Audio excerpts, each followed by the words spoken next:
नमस्कार विद्यार्थी मित्रांनो. आज आपण इतिहासातील दुसऱ्या पाठाला सुरुवात करूया. या पाठाचं नाव आहे इतिहास लेखन भारतीय परंपरा. बघा, मागच्या पाठात आपण पाश्चात्य परंपरा व युरोपातील विचारवंत बघितले. या पाठात भारतातील विचारवंत आपण बघणार आहोत. भारतात इतिहास लेखन परंपरा कशी जपली, त्यातील महत्त्वाचे विचारवंत, त्यांच्या मते इतिहासाचा अभ्यास म्हणजे काय, आपण या पाठात हे सगळं बघणार आहोत. चला तर मग पुढे जाऊया. बघा, आपण मागे पहिल्या पाठात बघितले की खूप पूर्वी इतिहास लिहिला जात नव्हता. भारतातही मौखिक परंपराच आपल्याला बघायला मिळते. पूर्वजांचे पराक्रम, दैवत परंपरा, सामाजिक स्थित्यंतर, या ज्या काही स्मृती होत्या, या स्मृती मौखिक परंपरेने जपल्या जात असत. म्हणजेच काय, तर एका पिढीकडून दुसऱ्या पिढीकडे या कथा स्वरूपांमध्ये गोष्टी सांगितल्या जात आणि या परंपरा जपल्या गेलेल्या आपल्याला बघायला मिळतात.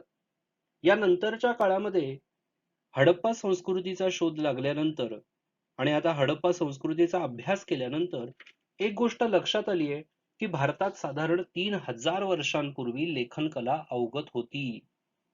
हे फार महत्वाचं आहे, लक्षात घ्या की भारतात 3 सहस्रकांपासून म्हणजे साधारण 3000 वर्षांपूर्वी लेखन कला अवगत होती, हे आपल्याला आता कळतंय. आता ही जी बाजूला हडप्पा काळात मिळालेली ही एक स्क्रिप्ट आहे, ह्याच्यावरती लेखन लिहिलेलं आहे, ही एक लिपी आहे.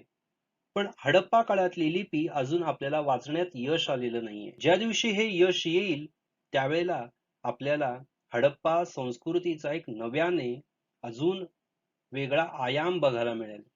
म्हणजेच काय, तर हडप्पा संस्कृतीची अजून एक वेगळी ओळख आपल्याला या काळातली होईल. त्यानंतरच्या उपलब्ध इतिहासाच्या आधारे जे लिखित साहित्य मिळतं ते मौर्य काळातील दिसून येते. हे लेखन कोरीव लेखांच्या स्वरूपात बघायला मिळतं. बघा, इसवी सन पूर्व 3ऱ्या शतकात मौर्य सम्राट अशोक याच्या काळात कोरीव लेख प्रस्तर व दगडी स्तंभावर कोरले जात. कसे कोरले जात, त्याचा एक फोटो मी बाजूला दाखवलाय बघा. यानंतरच्या म्हणजे इसवी सनाच्या पहिल्या शतकापासूनची काही धातूची नाणी, मूर्त्या, शिल्पे आणि ताम्रपट आपल्याला मिळालेले आहेत. हे कोरीव लेख हे सुद्धा फार महत्वाचे आहेत. बघा, या सगळ्यातून आपल्याला काय माहिती मिळते, तर तत्कालीन समाज व्यवस्था, राज्य व्यवस्था, राजाचा काळ, वंशावळ, महत्वाच्या राजकीय घडामोडी यासारख्या महत्वाच्या गोष्टींची माहिती या सगळ्या लेखांतून आपल्याला मिळते आणि म्हणून हे लेख इतिहासाचा अभ्यास करताना फार महत्वाचे आहेत. पुढे जाऊया, आपण पुढे बघूया. तसेच प्राचीन भारतातील साहित्यामध्ये रामायण, महाभारत ही महाकाव्य, पुराणे, जैन आणि बौद्ध धर्मग्रंथ हे सुद्धा फार महत्वाचे आहेत. शिवाय काही परकीय प्रवासी या काळात भारतात आले होते. त्यांनी भारताची वर्णनं लिहून ठेवली आहेत. ही प्रवास वर्णनं सुद्धा इतिहासाच्या अभ्यासाच्या दृष्टीने फार महत्वाची ठरतात. असे कोण कोण प्रवासी येऊन गेले बरं? उदाहरणार्थ Ibn Battuta, Abdul Razzaq, Marco Polo, Niccolo Conti, Barbosa असे अनेक प्रवासी या काळामध्ये भारतात येऊन गेलेले आपल्याला बघायला मिळतात. याशिवाय प्राचीन काळातील राजांची चरित्र, राजघराण्यांचा इतिहास सांगणारे लेख हे सुद्धा फार महत्वाचे आहेत. उदाहरणार्थ इसवी सनाच्या 7व्या शतकात बाणभट्ट या कवीने लिहिलेले हर्षचरित हे संस्कृत काव्य फार महत्वाचं आहे. या काव्यामध्ये आपल्याला तत्कालीन सामाजिक, आर्थिक, राजकीय, धार्मिक आणि सांस्कृतिक जीवनाचे वास्तववादी चित्रण केलेलं बघायला मिळतंय आणि म्हणून हे सर्व साहित्य इतिहासाच्या अभ्यासाच्या दृष्टीने फार महत्वाचं आहे. बघा विद्यार्थी मित्रांनो, पुढे मध्ययुगीन काळातील इतिहास लेखनाचा अभ्यास करताना काही महत्वाचे विचारवंत बघणं गरजेचं आहे. त्यातील एक महत्वाचा विचारवंत म्हणजे कल्हण. इसवी सनाच्या 12व्या शतकात कल्हण याने राजतरंगिणी नावाचा एक ग्रंथ लिहिला, जो काश्मीरच्या इतिहासावरील ग्रंथ आहे. हा आधुनिक इतिहास लेखन संकल्पनेशी जुळणारा ग्रंथ आहे आणि म्हणून याला फार महत्व आहे.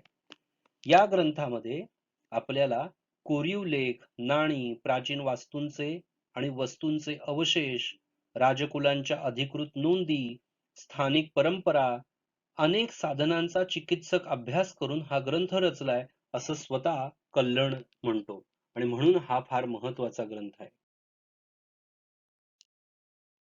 तसंच मध्ययुगीन भारतातील मुस्लिम राज्यकर्त्यांच्या दरबारातील इतिहासकार हे सुद्धा बघणं फार महत्वाचं आहे. यातील एक महत्वाचा विचारवंत किंवा इतिहासकार म्हणजे झियाउद्दीन बर्नी. ह्याने लिहिलेला तारीख ई फिरुजशाही हा ग्रंथ फार महत्वाचा आहे. त्याच्या मते इतिहास लेखन कसं असलं पाहिजे?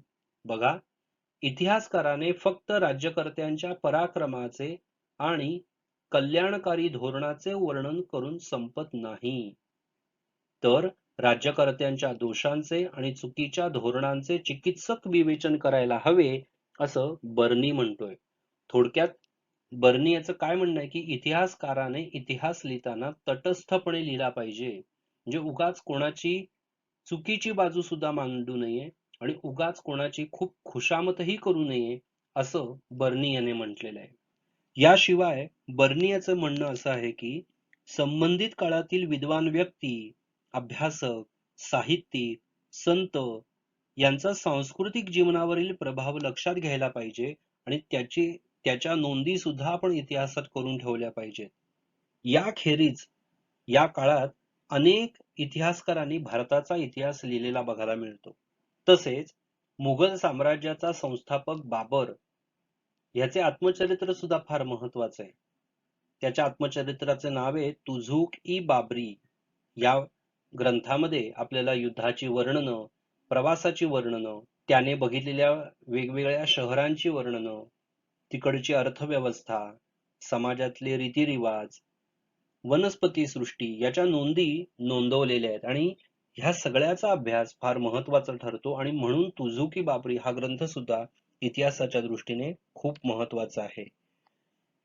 त्याचबरोबर अबुल फजल याने लिहिलेला अकबरनामा हा ग्रंथ सुद्धा महत्वाचा आहे. यामध्ये आपल्याला त्याने लिहिलेली माहिती ही पूर्वग्रह विरहित व वास्तववादी आहे असं मानलं जातं आणि म्हणून हा ग्रंथ फार महत्वाचा आहे. बघा, मध्ययुगीन काळातील इतिहास लेखनाचा अभ्यास करताना बखर याचा अभ्यास करणं फार महत्वाचं ठरतं.